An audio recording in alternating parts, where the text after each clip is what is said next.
The people of Texas are informed that, in accordance with a proclamation from the Executive of the United States, all slaves are free. This involves an absolute equality of personal rights and rights of property between former masters and slaves, and the connection heretofore existing between them becomes that between employer and hired laborer. The freedmen are advised to remain quietly at their present homes and work for wages. They are informed that they will not be allowed to collect at military posts, and they will not be supported in idleness either there or elsewhere. My name is Genoa Barrow, and I am the senior staff writer for the Sacramento Observer. I have worked for the Observer for 23 years, and over the years I have covered some of everything, but of course I've covered Juneteenth in the paper for a number of years, local events, historians, and the like. I grew up in the San Francisco Bay Area, Oakland to be exact, the home of the Black Panthers. So sort of knowing, who we are and, standing up for ourselves was ingrained in me from a young age. And in the Bay Area, Juneteenth was something that was celebrated. Summer came, Juneteenth was sort of synonymous with summer, just like the 4th of July. But it's still been a number of years waiting for it to be recognized as it is now. Well, with Juneteenth, I think it's different in that you're basically putting the mirror to America's face saying this is what you did to a group of people. And now, so how are people going to react to that? Some people are going to say, oh, I didn't know, and forgive me, or some people don't want to hear it. It's like the critical race theory argument right now. So it's going to take time. I mean, everyone kind of knows the history, but now do you really want to delve into it and accept it from a white perspective, as well as a lot of us don't really know the true brutality and the true meaning, and then the continual oppressive system. Gotcha.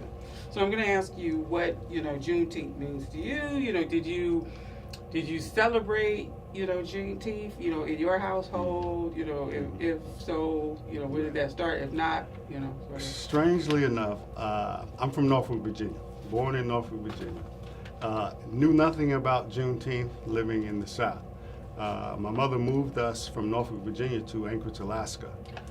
And in Anchorage, Alaska is where I learned about Juneteenth, and we actually celebrated Juneteenth every year in Anchorage, Alaska. But while in the South, of course, they didn't want us to know we were free or celebrate us being free anyway, is how I took it. But yes, we grew up celebrating Juneteenth and the 3 or the 5 historical components of Juneteenth. So it was more than just going to the park and celebrate. There was always the historical components, which are the Red Kool-Aid, sporting games, fashion show, as well as a parade, and then a conversation.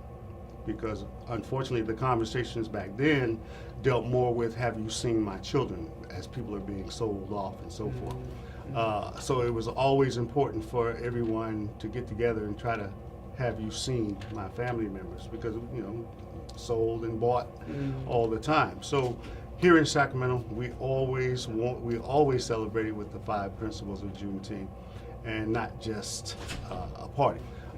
So it was always important for everyone to get together and try to have you seen my family members, because sold and bought all the time. So here in Sacramento, we always celebrated with the 5 principles of Juneteenth, and not just a party.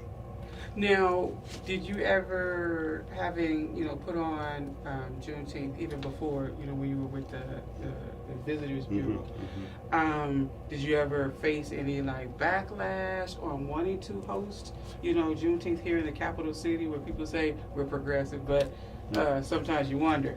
Well, not directly. So no one ever said it to me.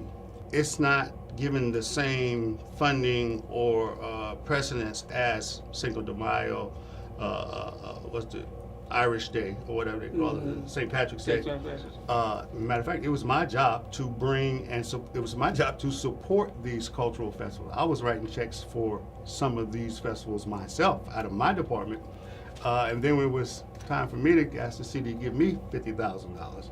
Oh, no, we'll, it was always a smaller number.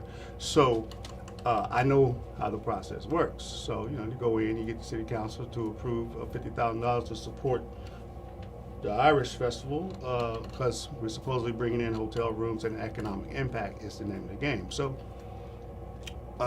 they didn't want to justify that with Juneteenth.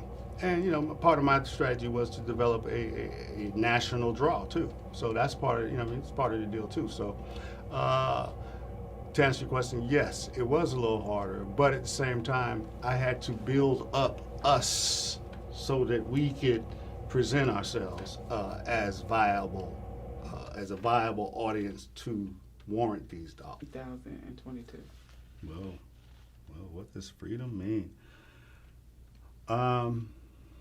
I think freeing your mind is the deal. I mean, educating yourself. I mean, I also teach school, and nowadays they don't give you the books anymore.